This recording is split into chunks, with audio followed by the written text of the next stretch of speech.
All right, everyone. Again, History for the Ages, another little quick 2-minute history, this time on the French Revolution.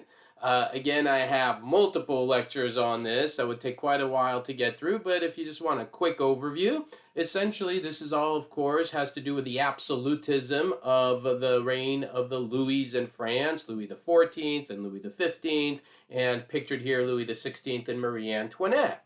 Over the years, they exerted tremendous power and authority, building lavish palaces like Versailles.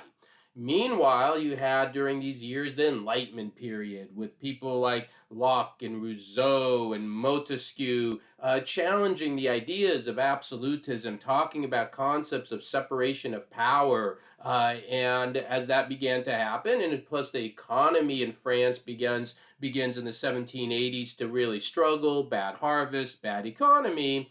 Eventually, this all explodes in the French Revolution, July 14, 1789, Bastille Day, the storming of the Bastille.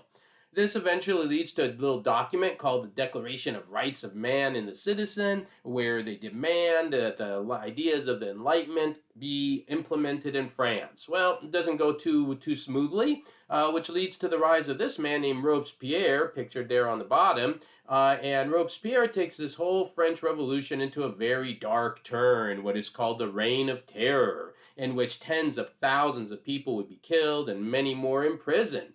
And so the French Revolution becomes this truly bloody event that will eventually end and see the rise of another guy in France called Napoleon. So if you want to learn a lot more about the French Revolution, please look at my longer lectures, which I'll add to the description. And again, if you want to support this channel, check out the Patreon page I have. I appreciate you watching. Everyone have a great day. Thank you.